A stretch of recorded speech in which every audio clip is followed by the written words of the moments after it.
Now, when we consider the prophecy in the book of Revelation where the Messiah, again styled as a woman, is persecuted, this persecution includes slander. Again, how so? Well, the serpent cast water out of his mouth as a flood, meaning that with the intent of producing a flood. He cast water out as a flood. My aim is to produce a flood. So here, water refers to words, written or spoken. Now, as we know, let's think about it, no flood instantly appears, not even a flash flood. A flash flood, by definition, occurs within 6 hours between rainfall and the onset of flooding. So floods are accumulated and often merge or swell with other bodies of water. And they consequently plague low-lying areas with a catastrophic abundance of water. So the flood against the Messiah is against his people.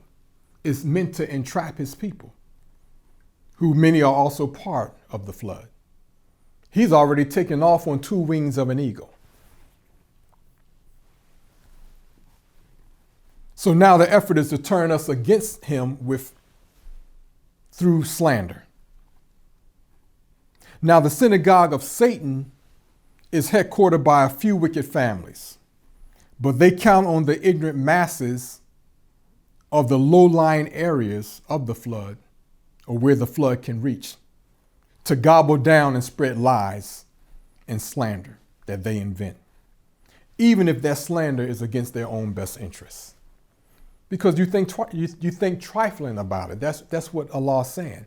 You don't look serious at what is being said against the Messiah. You spread it because you're just not serious about the consequences of his work on yourself and on your future. Maybe because some of you believe you have a future with white people. But I don't know how you can believe that. Not today.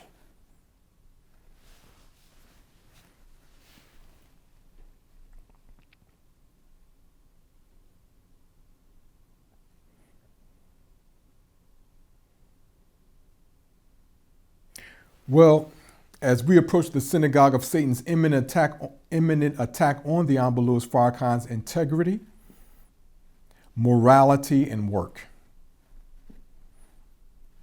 because that's where the attack is. No matter what it looks like in the mass news media, the attack is on his integrity, morality, and his divine work.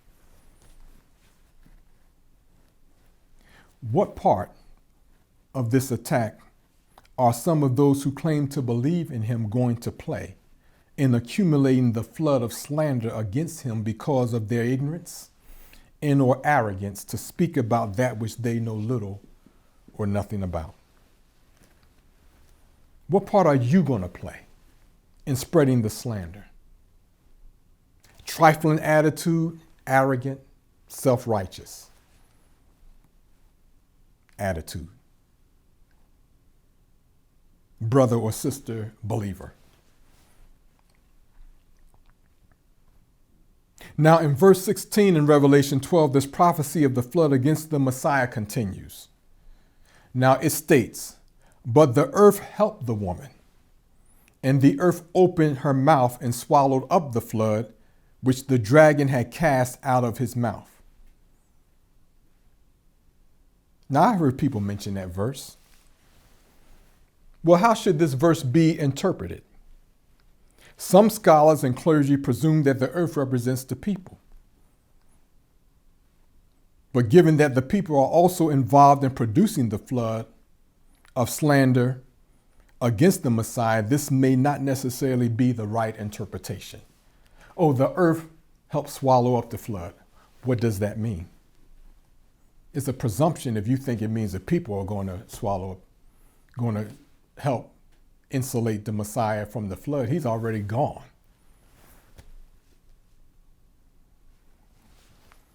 To his Father. Well, what do we know about this verse? We know that when the earth opens up, this phenomenon is called an earthquake. So if the earth opens her mouth, that's an earthquake. Could be. I like to go with that definition, given that the people also spread the flood. So returning to Matthew, Gospel of Matthew 28, it states in verse 2, and behold, this is after Jesus was crucified. And behold, there was a great earthquake. It was also an earthquake when he was hanging on the cross.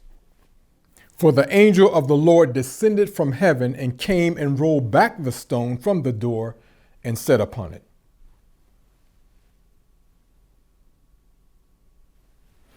Is this the earth opening up herself to swallow up the flood?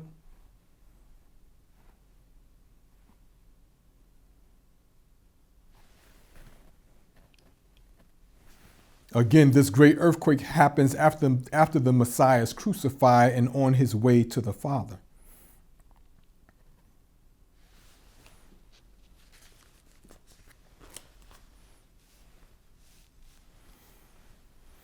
Well, Allah uses earthquakes to rid the earth of entire communities and nations whom he has deemed unworthy to continue to live because of their rejection of his divine message and messenger.